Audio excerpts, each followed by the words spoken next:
Kalau bergerak nanti dia akan terpapar oleh hasil sekresi enzim ya.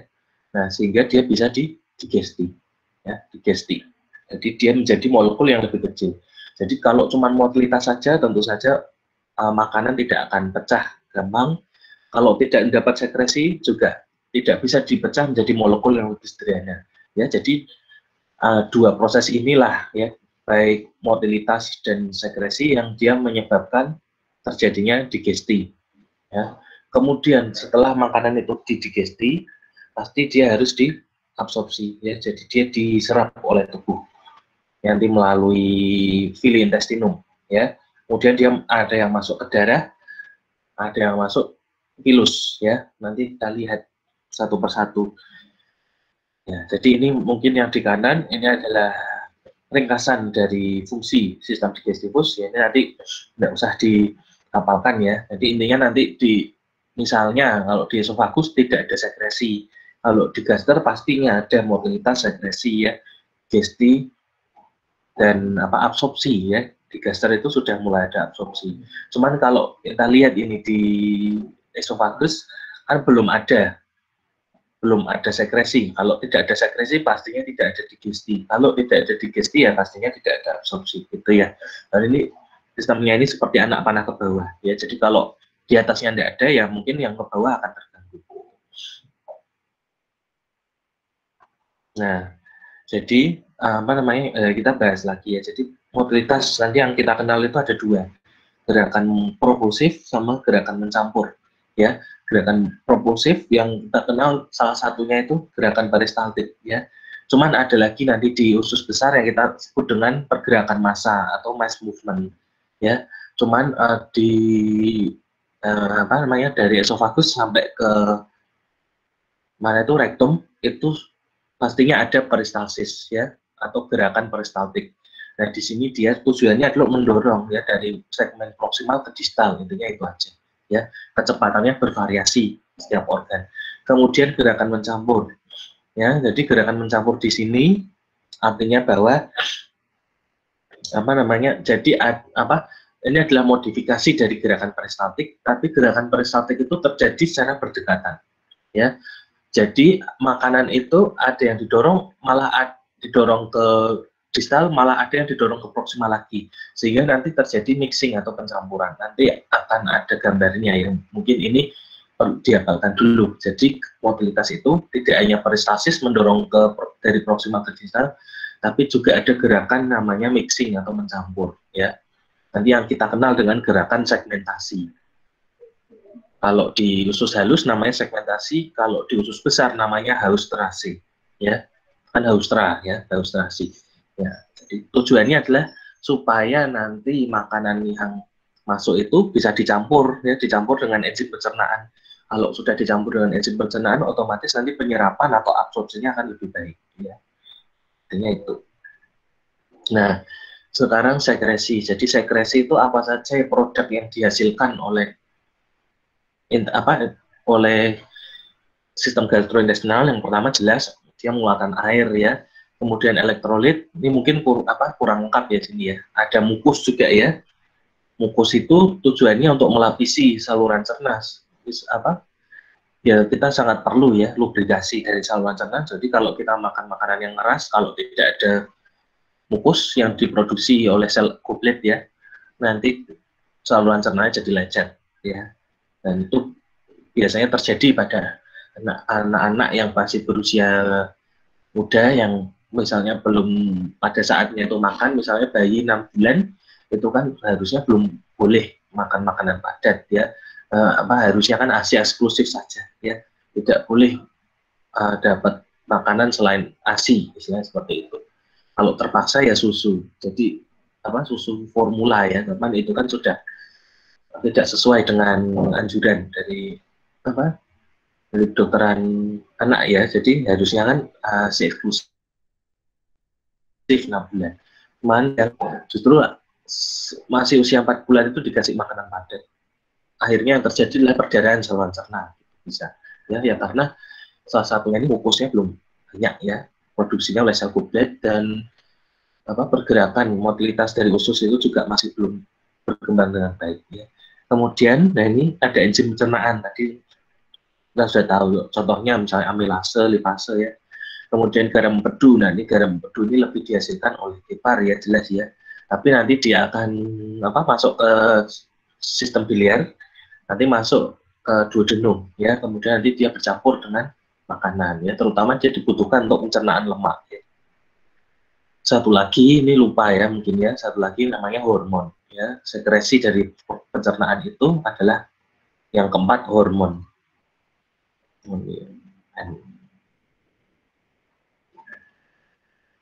Yang sering kita tidak sadari, mungkin pada saat kita SMA mungkin kita lupa menyebutkan bahwa sistem pencernaan kita juga menghasilkan hormon ya. Hormon itu nanti juga penting untuk pengaturan lapar kenyang ya. Jadi kalau kita itu sudah makan, kita pasti kenyang, itu karena hormon ya. Kan tidak mungkin karena enzim. Enzim itu kan keluar. Tapi kalau bagaimana kita memberitahu bahwa tubuh kita itu kita sudah makan, ya dengan cara mengeluarkan sekresi endokrin ya, hormon. Jadi komunikasi antar organ, antar sistem organ ya. Jadi sistem pencernaan dengan sistem saraf ya tentu saja tidak bisa memakai enzim. Karena kan pertama kejauhan, kedua enzim itu kan dikeluarkan, kan tidak bisa sampai ke pencernaan ya, melainkan dengan salah satunya hormon ya. Jadi hormon yang bikin kenyang itu kan leptin ya, hormon yang bikin lapar itu kan grelin ya, nanti akan kita tes. Nah ini proses digesti. Jadi digesti itu yang meskipun sistem digestif ya, nah ini proses yang ketiga itu kita sebut dengan digesti gitu saja. Jadi digesti itu merupakan gabungan dari motilitas dan sekresi, sehingga dia bisa memecah makanan dari bentuk kompleks ke simpleks ya. Contohnya karbohidrat dari polisakarida, kemudian jadi disakarida, dari disakarida menjadi monosakarida ya, dan seterusnya. Protein, lemak juga. Kemudian yang keempat, absorpsi ya. Jadi absorpsi itu paling banyak di usus halus ya. Jangan keliru nanti. Absorpsi air itu paling banyak adanya di usus halus. Sedangkan di usus besar itu paling cuma 1 liter atau 900 mili ya. Jadi tidak banyak. Jadi dia hanya menghisap sisa air gitu ya, sisa air dan elektrolit. Sedangkan kalau nutrisi, kemudian protein, lemak dan lain-lain itu semuanya di usus halus ya. Terutama di duodenum dan yeyunum. Jadi usus halus yang paling banyak mengabsorpsi itu sebenarnya antara duodenum sama yeyunum itu hampir sama. Ya, cuman ada beberapa sumber yang mengatakan kalau absorpsi paling besar itu duodenum gitu. Jadi supaya amannya kita bilang saja duodenum dan yeyunum itu sama ya. Sedangkan ileum itu sudah mulai sedikit ya, atau bahkan itu jauh lebih sedikit daripada yeyunum sama duodenum gitu. Kenapa? Ya karena ini pada duodenum itu kan sudah mulai ada atau plika sirkularis ya. Jadi ada tonjolan masuk ke dalam, kemudian dari plika sirkularis itu ada villi intestinum, terus ada mikrofili. Jadi kan permukaannya sangat luas sekali ya. Mungkin kalian sudah paham di histologi ya, plika sirkularis itu apa. Nanti kita lihat lagi. Jadi kalau di ileum itu kan plika sirkularisnya sudah mulai menghilang, otomatis penyerapannya akan menjadi lebih kecil gitu ya. Nah, tetapi kalau di ileum itu dia itu lebih dominan organel limfoidea-nya yang kita sebut dengan bakteri ya. Jadi yang banyak sistem limfatiknya ya. Salah satunya bakteri itu digunakan untuk memberantas penyakit ya. Tapi kadang kalau misalnya bakteri itu dijadikan tempat untuk pertumbuhan bakteri yang misalnya justru memanfaatkan sistem imun sebagai tempat hidupnya, nah itu malah justru berbahaya ya, seperti tifoid ya. Tifoid kenapa kok sering di ileum terminal atau ileum distal? Itu karena ileum distal itu banyak mengandung bakteri ya. Karena kan demam bakteri tifoid itu kan di tempat tinggalnya malah di makrofag. Jadi bukannya dia itu dimakan oleh makrofag, tapi dia itu malah justru hidup di makrofag. Gitu ya. Kemudian di sini kita di gambar ini bisa kita lihat mana ya. Nah ini makanan yang kita makan, kalau sudah dikunyah kan oleh mulut nanti bentuknya bolus masuk ke esofagus, kemudian di gaster nanti akan dicerna menjadi kimus ya. Setelah jadi kimus nanti sampai ke mana ini, usus besar lewat valvula ileocecal ya. Nanti ini jadi sudah mulai formasi feses. Habis itu diposisikan di rektum, kemudian diekspulsi atau dikeluarkan lewat proses defekasi ya. Nanti yang perlu dipahami adalah nutrisi seperti glukosa, asam amino, kemudian vitamin dan lain-lain, nanti dia itu akan diabsorpsi masuk ke darah. Sedangkan kalau produk-produk dari lemak itu dia itu tidak masuk ke peredaran darah ya, tapi dia masuk ke filus ya. Bukan filus dia masuk ke lakteal, ductus lakteal ini. Ductus lakteal itu sistem limfatik ya. Terus ini di bagian kanan kita lihat bahwa absorpsi dari organ-organ itu macam-macam ya. Jadi di gaster itu sudah mulai ada absorpsi, tapi tidak terjadi absorpsi secara sepenuhnya. Yang diabsorpsi paling hanya air, alkohol ya, sama obat badan tertentu. Kemudian kalau duodenum, ini dia sudah mulai lengkap ya, atau istilahnya sangat lengkap ya. Jadi hampir semua nutrisi di duodenum itu sudah selesai diabsorpsi gitu ya. Nanti yeyunum itu tinggal melanjutkan ya. Jadi ada besi, kalsium, lemak, kemudian sugar ya, karbohidrat. Kemudian yeyunum sama ya, cuman dia lebih fokus pada karbohidrat sama protein. Kemudian ileum, nah di sini ileum yang penting adalah ileum itu tempat reabsorpsi dari garam kedu, kemudian tempat absorpsi dari vitamin B12 ya, sama klorida ya. Nah, ini yang perlu. Jadi vitamin B12 itu diabsorpsi di ileum. Ini kok jalan ya itu ya. Kemudian kalau di kolon hanya terjadi absorpsi air dan elektrolit. Jadi dia sudah tidak mereabsorpsi lemak, mereabsorpsi karbohidrat lagi di kolon. Jadi kalau di kolon itu misalnya pada usus halus itu terjadi gangguan absorpsi ya, atau gangguan digesti misalnya pada pasien yang kantong empedunya itu diambil ya, padahal kantong empedu itu kan fungsinya untuk menyimpan itu ya bile salt atau menyimpan garam kedu yang diproduksi oleh hepan, sehingga nanti kalau makanan itu sudah sampai duodenum nanti kan tinggal mengosongkan saja kantong empedu, jadi banyak gitu ya. Tapi kalau misalnya kantong empedu diambil, nanti otomatis kita tidak bisa menyimpan garam kedu ya.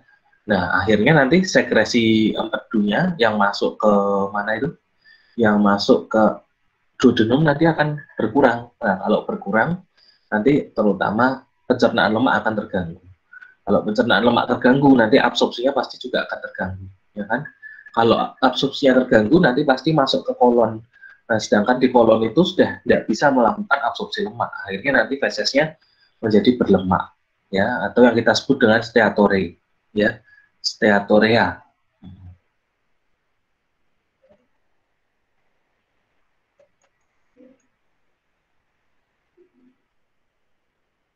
Nggak usah dihafalin ya, ini mungkin hubungannya sama penyakit nanti.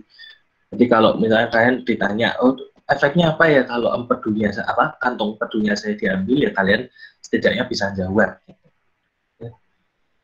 Nah sekarang ini hal fundamental, tetapi saya rasa sudah dapat di histologi ya. Jadi ini harus hafal di luar kepala. Kalau gastrointestinal itu terdiri dari 4 lapisan ya. Jadi ada tunica mucosa, tunica submucosa, muscularis, sama serosa. Ya, yang mucosa itu paling luar, jadi nanti dia yang banyak sekali itu glandula-glandula yang tujuannya untuk sekresi ya. Kemudian dia ada lapisan epitel ya, lapisan epitel itu ya sebagai sawar ya, supaya dari bakteri-bakteri atau mikroorganisme yang ada di lumen itu tidak masuk ke dalam. Selain itu epitel itu juga melakukan modifikasi membentuk villi ya, villi intestinalis ya, jadi tonjolan-tonjolan di sini sehingga dia bisa apa ini namanya, bisa memperluas area penyerapan. Ini yang kita sebut dengan ini ya, plika sirkularis ya. Ini kan di usus halus ya ini ya. Ini namanya plika sirkularis. Ya, plika sirkularis itu adalah jadi apa? Di lumen itu ada tonjolan yang dia itu nah seperti ini ya. Jadi ada tonjolan ke dalam yang kita sebut dengan plika sirkularis. Ini untuk memperluas permukaan juga ya. Nah, kemudian muskularis, nah kita kenal muskularis itu ada dua ya, apa, otot longitudinal sama otot sirkularis. Otot sirkularis yang dalam, otot longitudinal yang luar ya. Kemudian kecuali kalau di gaster, mungkin gaster itu ada otot oblik ya. Cuman kita biar memudahkan hafalan saja, jadi tunika muskularis yang fungsional itu sirkularis apa yang apa namanya, yang sirkularis sama longitudinal ya. Nanti kita gambarnya ya, nanti ada gambarnya ya. Tunika serosa itu ya itu apa namanya, yang paling luar ya, atau yang kita sebut dengan tunika adventitia ya. Tonjolannya itu akan tampak sekali kalau di kolon ya. Kalau di kolon itu tunika serosa itu nanti terlihat sebagai appendix epiglottica ya. Nah, ini mungkin apa, ini ringkasan dari histologi ya. Jadi kita bisa lihat mulai dari esofagus sampai kolon itu, ini yang apa namanya, histologinya itu seperti ini ya. Jadi ada tunika mucosa, submucosa, muscularis, adventitia, dan ini kira-kira hampir sama, hampir di setiap tractus digestivus ya. Cuman ada modifikasinya, misalnya duodenum ada villi intestinalisnya, ileum ada, ileum ada ya. Nah, kemudian kalau di apa namanya, di duodenum itu ada Brunner gland. Nah, ini yang khasnya duodenum itu kan Brunner gland ya. Brunner gland ini yang nanti dia memproduksi ion bikarbonat ya. Tujuannya kenapa harus diproduksi ion bikarbonat? Karena kalau di stomach atau di gaster itu kan sudah ada HCl gitu. Jadi kalau HCl itu masuk ke duodenum nanti harus dinetralkan oleh kelenjar Brunner. Ini khasnya duodenum ya. Jadi di ileum, itu tidak punya glandula Brunner ya. Kemudian tentu saja di duodenum ya, pars yang descendant ya kalau tidak salah ya, pas descendant itu dia dapat sekresi dari pankreas sama hepar ya. Nanti kan tonjolannya yang namanya itu kan papilla duodeni ya, papilla duodeni mayor sama minor. Kemudian di ileum ya sama ya, teman plika sirkularis di ileum itu banyak ya, di duodenum juga sama, plika sirkularisnya banyak. Nah, ileum itu juga apa ada ya, cuman plika sirkularisnya ileum itu sudah jadi sedikit. Nah, tetapi di ileum itu ada yang namanya ini plak Peyeri ya. Ini penting untuk apa, pertahanan imunitas host ya. Tapi kadang beberapa bakteri justru malah menantang. Ini seperti tifus ya, tifoid itu ya. Nanti malah justru terjadi peradangan di sini gitu ya. Kemudian di kolon itu sudah tidak ada filinya ya. Kemudian tapi ada ini, ada plak Peyeri juga di kolon ya. Terutama paling banyak itu di appendix ya. Jadi banyak itu penelitian ketika appendixnya diambil, justru malah dia terjadi gangguan imunitas di kolon. Misalnya setelah diambil appendixnya malah terjadi colitis ulceratif gitu ya. Jadi ada beberapa penelitian yang membuktikan ternyata appendix itu tidak hanya sebagai sisa embriologis saja, tapi appendix itu ternyata ada fungsinya. Kenapa? Karena secara histologis itu plak Peyerinya di sana itu paling banyak gitu ya. Selain itu dia tidak hanya punya plak Peyeri, dia kan juga punya sekresi, misalnya sekresi mukus gitu ya. Jadi di appendix itu apa ya, berperan untuk imunitas terutama. Makanya jadi ya kayak tonsil ya istilahnya. Jadi kalau tonsil diambil kan tidak apa-apa sebenarnya. Cuman kan mungkin kita lebih rentan terhadap faringitis seperti itu. Ya sama di kolon, kalau appendix diambil sebenarnya tidak masalah. Cuman kita akan lebih rentan terhadap penyakit yang aneh-aneh gitu, kayak colitis ulceratif gitu. Kan biasanya ini jarang kejadiannya ya, cuman apa, diambilnya itu hanya meningkatkan kejadian saja, bukan berarti kalau diambil mesti sakit, enggak, meningkatkan peluang istilahnya seperti itu ya. Nah, ini nanti bisa dibaca lagi di histologi ya. Nah, ini Ya ini apa untuk regulasi ini saya campur aja karena kalau dipisah itu nanti malah bingung ya. Dan saya sampaikan di awal ini karena ini penting apa namanya untuk dipahami dulu supaya nanti itu fungsi yang lain itu bisa dapat. Jadi ada 3 fungsi apa itu bukan 3 fungsi ya, 3 sistem yang mengendalikan saluran cerna. Yang pertama kita sebut dengan ini apa? Sistem saraf ekstrinsik. Jadi sistem saraf ekstrinsik itu adalah semua serabut saraf yang mengendalikan usus, tapi lokasi apa pusatnya itu terletak di luar sistem pencernaan. Ya, kebanyakan dia terletak di medula oblongata atau terletak di itu cortex cerebri. Ya, jadi dia itu merupakan sistem saraf di luar dari sistem pencernaan. Sebagai contohnya di sini yang kita kenal saraf visceral ada 2, ya, parasimpatis sama simpatis, ya. Jadi 2, ya. Dan tidak lupa lagi ada beberapa segmen dari gastrointestinal, traktus gastrointestinal yang dia masih dipersarafi oleh saraf somatik, ya. Contohnya adalah kalau di mulut, ya. Jadi di mulut, ya, di cavum oris, kemudian di faring, orofaring, laringofaring, kemudian sepertiga atas atau sepertiga superior dari esofagus, ototnya itu masih berupa otot rangka, ya. Jadi apa namanya kendali utamanya tentu saja kendali nervus ya, sistem nervus ya atau extrinsic nervous system ya. Dan dia ini dipersyaratkan oleh saraf somatik. Kemudian saraf parasimpatik sama simpatik ini misalnya kalau di gaster, gaster itu ada nervus vagus, nah seperti itu ya. Itu kemudian defekasi itu pasti rangsangannya nanti akan dibawa oleh nervus planius pelvis misalnya seperti itu. Nah itu namanya saraf ekstrinsik ya, atau saraf yang dia itu pusatnya itu tidak di gastrointestinal istilahnya seperti itu ya. Kemudian yang kedua kita kenal dengan ini regulasi endokrin ya. Jadi endokrin itu merupakan salah satu hasil sekresi dari saluran cerna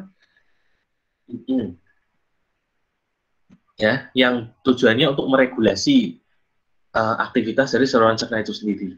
Sebagai contoh di sini apa namanya nih ya, jadi misalnya sekresi endokrin ini seperti sekretin, gastrin ya, kemudian CCK ya, CCK itu cholecystokinin dan lain-lain ya. Kemudian apa namanya ini selain itu juga aldosteron ya, cuman ini apa namanya aldosteron ini tuh biasanya berhubungan dengan asupan garam ya. Jadi kalau misalnya semakin banyak aldosteron, maka asupan garam kita akan semakin tinggi. Karena kan nanti berujung pada fungsi dari aldosteron itu kan untuk meningkatkan retensi natrium sama air di dalam tubuh ya. Jadi kalau misal aldosteron ini akan dikeluarkan ketika tekanan darah kita itu menjadi turun gitu ya. Jadi kalau orang itu tekanan darahnya turun, kalau orang itu apa namanya, tapi istilahnya gitu ya. Setelah itu aliran darah ke ginjalnya turun, nanti akan aktif itu apa sistem renin, angiotensin, aldosteron. Mungkin nanti kita belajarnya di endokrin aja. Tapi yang perlu kita tahu bahwa aldosteron itu ternyata juga memiliki fungsi di gastrointestinal karena dia meningkatkan absorpsi dari air dan garam. Ya, karena tujuannya aldosteron itu meningkatkan kadar air dan garam di darah. Misalnya seperti itu. Ya.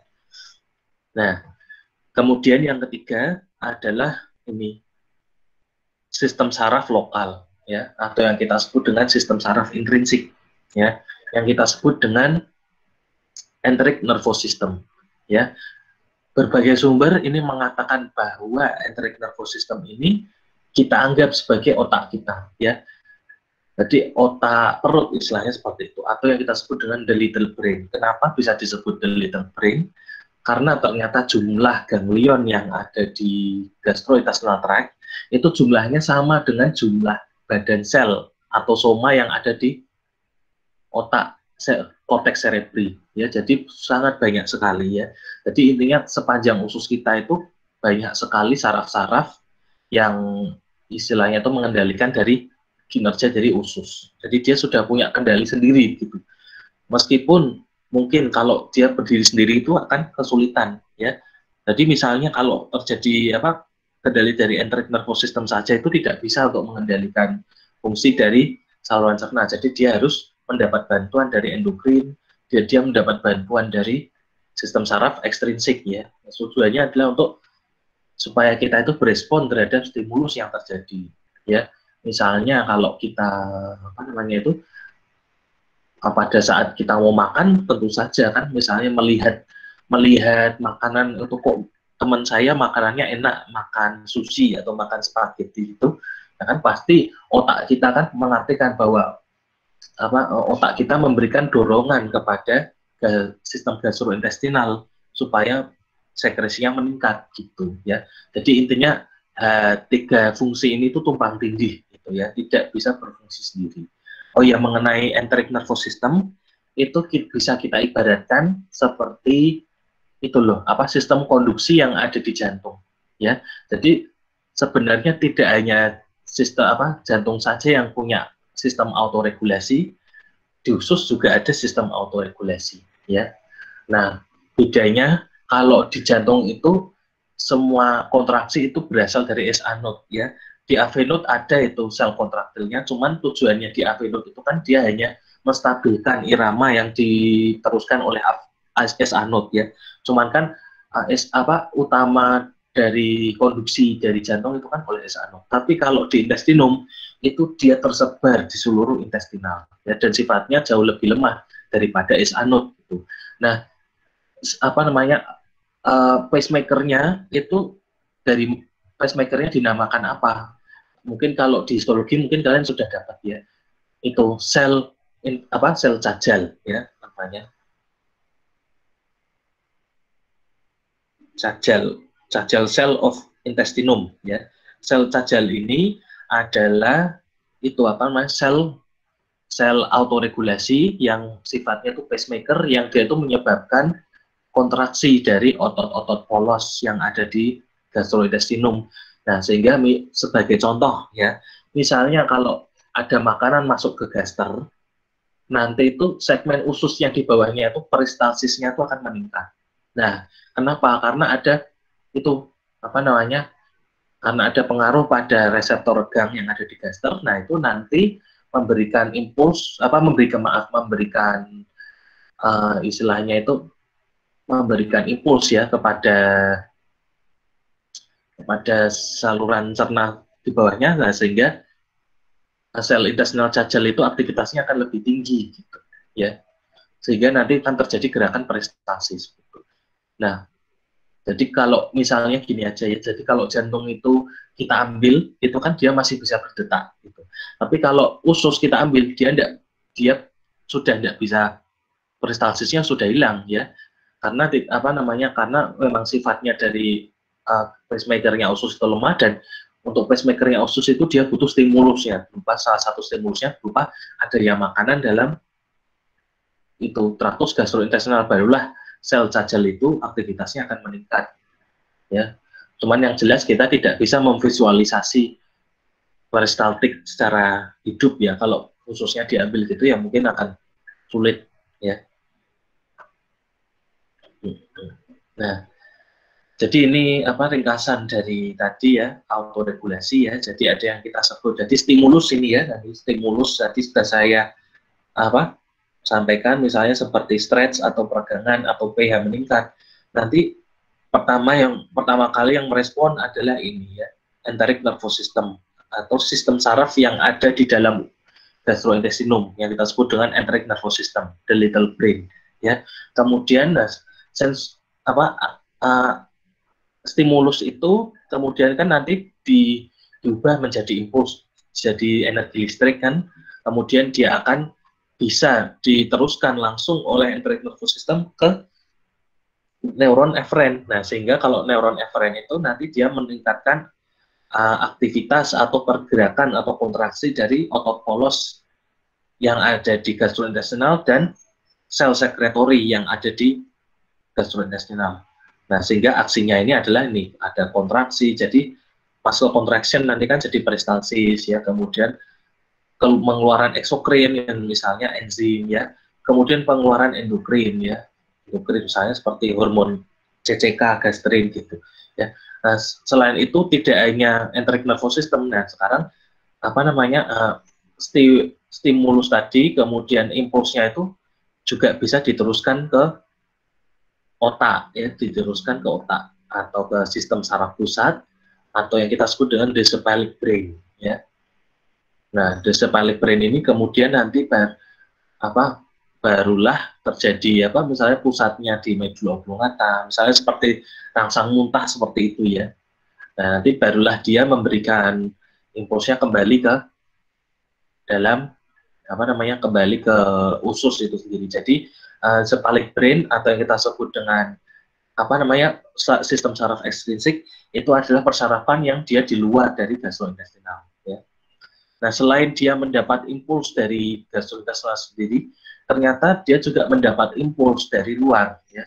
Misalnya kita melihat makanan enak gitu, mencium makanan yang enak, dia akan mengaktifkan reseptor sensorik yang ada di otak kan, area visual misalnya di visurakal karina itu kan area visual primer ya. Nah, nanti dia akan meneruskan ke sistem limbik, ke hipokampus ya kan, memori, oh itu kayaknya baunya pizza misalnya seperti itu. Nah, justru nanti dari dari otak itu nanti akan diteruskan stimulus sehingga nanti pergerakan dia nanti itu menyebabkan sekresi dari asam lambung, sekresi dari enzim pencernaan, kemudian pergerakan dari usus akan ditingkatkan. Nah, makanya kalau kita itu dalam perutnya itu kosong, tidak sarapan, tapi lihat teman kita misalnya makan makanan enak gitu, kita tiba-tiba kok perutnya jadi kerucuk-kerucuk gitu ya, lebih lapar rasanya gitu ya, karena ada pengaruh dari ini sistem saraf ekstrinsik atau the cephalic brain ya. Jadi intinya gitu ya. Jadi kalau misalnya peregangan, kemudian perubahan pH, kemudian produk digesti misalnya lemak itu kan dia merangsangnya langsung ke usus, tapi kalau itu melihat kemudian membau itu merangsangnya itu lebih ke otak.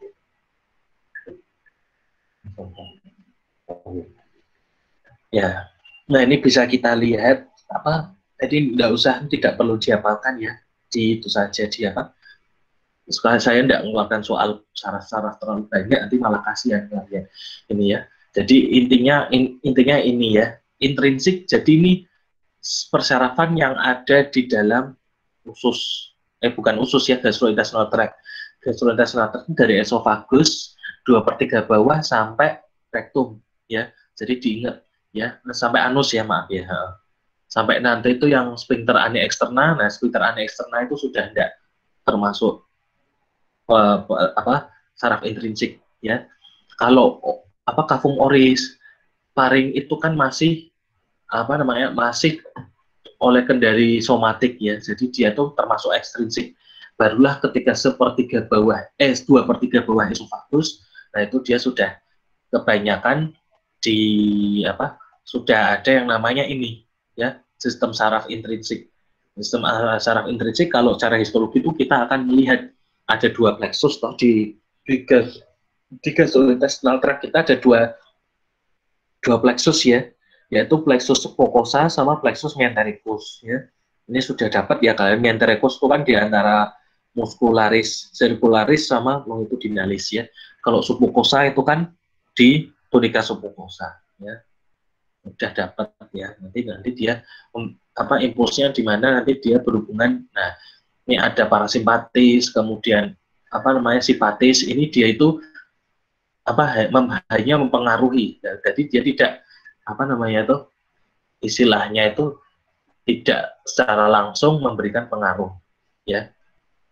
Nah, ini yang kita sebut dengan ekstrinsik ya. Jadi ekstrinsik itu yaitu sistem saraf selain dari di dalam usus yang dia ikut mempengaruhi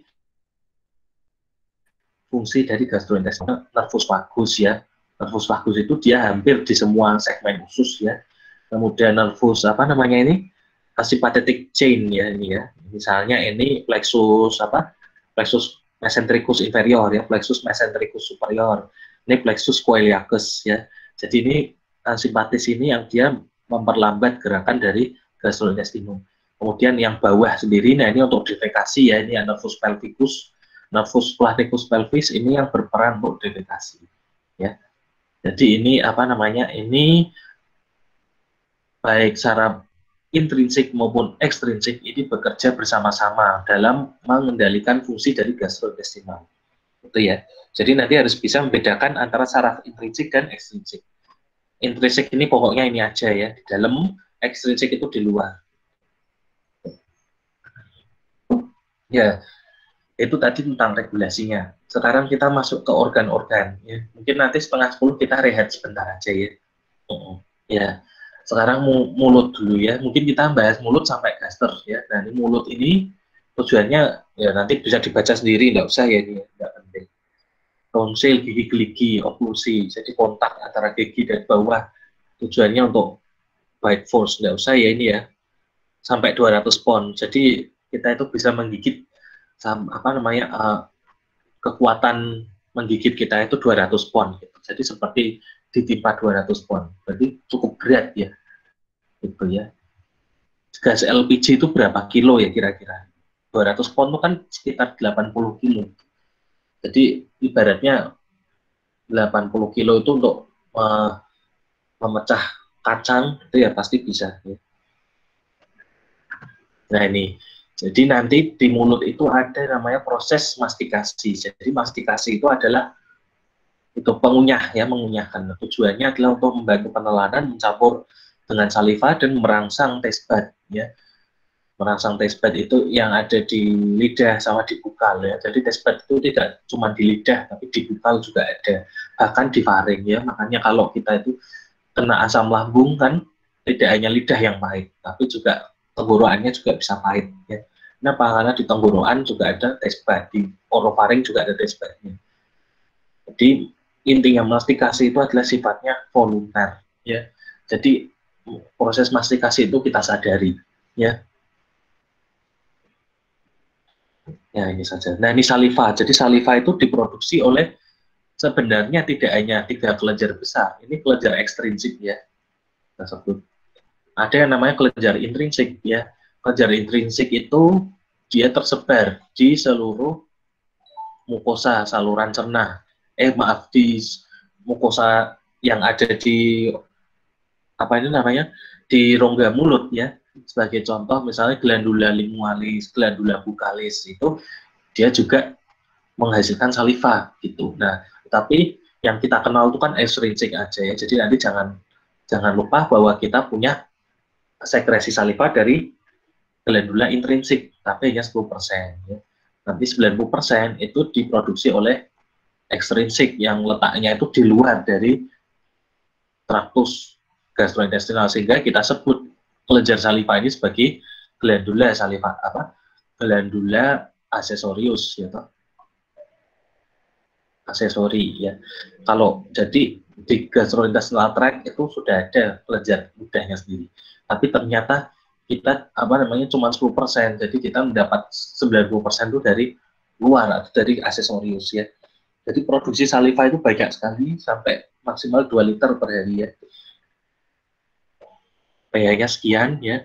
Nah, enzimnya ini adalah lipase lingual sama amilase ya. Jadi ini terutama jadi gini glandula salivarius itu ada 2 sifat ya. Yang parotis ya, parotis itu sifatnya dia itu lebih ke serosa ya. Kalau yang sublingual sama submandibula, oh ini ada ding, maaf ya, ini ada ding. Nah, apa artinya serosa? Serosa itu lebih ke cair, ya. Lebih ke cairan ya. Sedangkan kalau di sublingualis itu dia lebih ke gabungan antara mukus dan serosa. Jadi mukus itu yang dia banyak itu loh ion bikarbonat ya, dan dia itu sifatnya seperti gel. Gitu. Itu yang kita sebut dengan mukosa. Kalau serosa itu yang liurnya, misalnya airnya ya. Dan serosa itu yang dia banyak mengandung enzim. Ya, jadi enzim lipase lingual, kemudian alfa amilase itu karena ini sifat dari air sekresi air liur atau saliva yang bersifat serosa, ya. Jadi ini. Nah, selain itu dia juga mensekresikan zat anorganik natrium, Cl, bikarbonat, ya, terutama bikarbonat ini. Nah, fungsinya udah tahu ya, nggak usah saya sampaikan. Nah, ada beberapa hal yang perlu diingat bahwa di saliva itu ada ini ada fungsi proteksinya juga ya, lisosim dia sebagai enzim antibakteri. Kemudian glicoprotein dia gunanya untuk mengikat ini antibodi IgA ya. Kemudian lactoferrin tujuannya untuk mengikat besi ya. Yang tujuannya ini lactoferrin itu malah justru untuk meningkatkan multiplikasi dari bakteri, tapi bakteri yang apa? Bakteri yang itu bakteri yang komensal ya.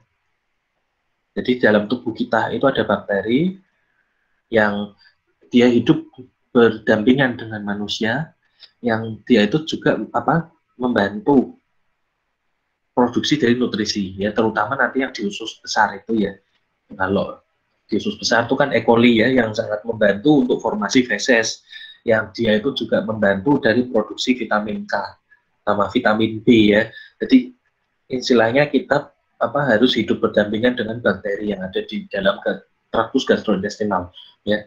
Jumlah bakteri yang hidup di manusia bukan bakteri saja, mikroorganisme ya, baik itu parasit, baik itu jamur ya, yang hidup di di gastrointestinal, di saluran napas juga ada, itu 10 kali lipat jumlahnya dari jumlah sel manusia ya. Jadi kalau jumlah sel manusia itu ada 40 triliun, bakteri atau jamur dan lain-lain yang ada di sekujur kulit, di gastrointestinal tract, di sistem respirasi itu ada 400 triliun. Jadi sangat banyak, 10 kali lipat.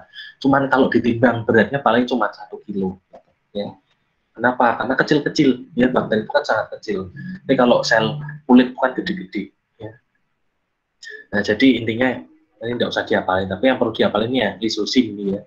Lisosim ini yang dia sebagai enzim antibakterial. Kemudian selain itu dia membersihkan, untuk antibodi yang dikeluarkan oleh saliva atau tidak hanya saliva, dikeluarkan di seluruh traktus gastrointestinal itu adalah IgA. Ya. IgA itu sifatnya sekretori, ya, merupakan imunoglobulin yang dikeluarkan dari tubuh, ya, sehingga disebut sekretori imunoglobulin. Tujuannya adalah untuk mengikat, misalnya dia sudah kenal dengan patogen, nah ini dimanfaatkan oleh imunisasi kita ya, misalnya imunisasi polio itu ya, kita kan imunisasi polio itu kan pakai tetes ya, di tetesin itu, nah tujuannya adalah untuk meningkatkan produksi IgA terhadap virus polio gitu. Jadi kalau ada, kan virus polio itu kan masuknya, infeksinya itu kan melalui fekal oral ya, menular melalui oral, melalui makanan ya, cernaan feses gitu ya. Nah sehingga kalau kita misalnya virus polio masuk di dalam tubuh kita, itu IgA terhadap virus polio itu sudah banyak sekali. Jadi virus polio nanti dinetralisir sama IgA ini. IgA itu bentuknya kayak gini ya, 2 kaki. Jadi ini virus polio, nanti virus polio ditangkap. Terus habis itu virus polio tidak bisa gerak, mati. Dan seterusnya. Ya, membantu berbicara, nggak usah ya. Intinya itu.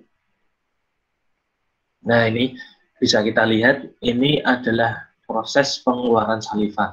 Jadi yang seperti kita lihat bahwa saliva itu nih secara eksklusif dikendalikan oleh kendali neural. Tadi kendali neural itu maksudnya saya itu ekstrinsik ya. Kenapa kok ekstrinsik? Kenapa? Karena di sekali lagi kan saya tadi di cavum oris, di orofaring itu belum ada intrinsik. Intrinsik itu baru ada 2/3 bawah dari esofagus sampai ke kanalis-analis ya. Jadi kalau di oral atau di mana itu di orofaring itu belum ada ya. Sehingga kendali neuralnya adalah dari extrinsic nervous system itu ya, atau dari kendali neural ya. Jadi dari sebagian besar ini dikendalikan oleh cerebral cortex ya. Misalnya inputnya berupa melihat makanan yang